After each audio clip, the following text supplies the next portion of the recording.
नमस्कार मित्रांनो, big boss Marathi season 5च्या घरामध्ये कोणते सदस्य वाईल्ड कार्ड म्हणून येणार आहे ते आपण जाणून घेऊया। त्यात तुम्ही चॅनलवर नवीन आला चॅनल सबस्क्राईब करा, नवीन व्हिडिओ पाहण्याच्या चॅनलच्या बेल आयकॉनवर क्लिक करून ठेवा। बिग बॉस मराठीच्या घरामध्ये एकूण 12 सदस्य शिल्लक राहिलेले आहे।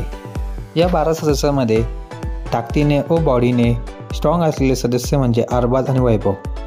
बिग बॉसला आणि आपल्या सगळ्या प्रेक्षकांना वाटले होते की हे दोघं एकमेकांना भिडून आपल्याला एक चांगला गेम पाहायला भेटेल, परंतु हे दोघं दुसऱ्या प्रेक्षक सदस्यांवर आरडाओरडी करून दमदाटी करून ताकदीचा वापर करत आहे। तसे बिग बॉसला या दोघांना वेगवेगळ्या ग्रुपमध्ये करूनही हे दोघं एकमेकांसोबतच खेळत आहे। बिग बॉसला या दोघांना एक वेगवेगळ्या टीममध्ये डिवाईड करूनही हे दोघं परंतु एकमेकांच्या विरोधात न खेळता एक सोबत खेळत आहे। तसेच आपल्याला अरबाज आणि निकीबद्दलचे नातं हे माहीत आहे।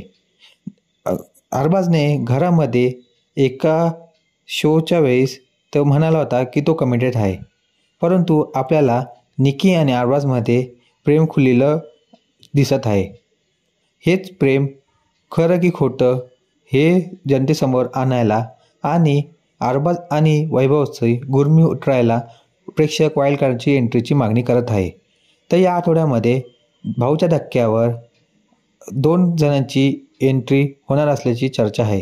त्यामध्ये प्रामुख्याने नाव आहे अरबाजची गर्लफ्रेंड लिझा आणि दुसरे नाव आहे संग्राम चौगुले। तर तुम्ही या दोघांच्या वाईल्ड कार्ड एंट्रीसाठी किती उत्सुक आहे हे मला कमेंट बॉक्समध्ये सांगा आणि व्हिडिओ आवडला असेल तर लाईक करा, शेअर करा, सबस्क्राईब करायला विसरू नका। धन्यवाद।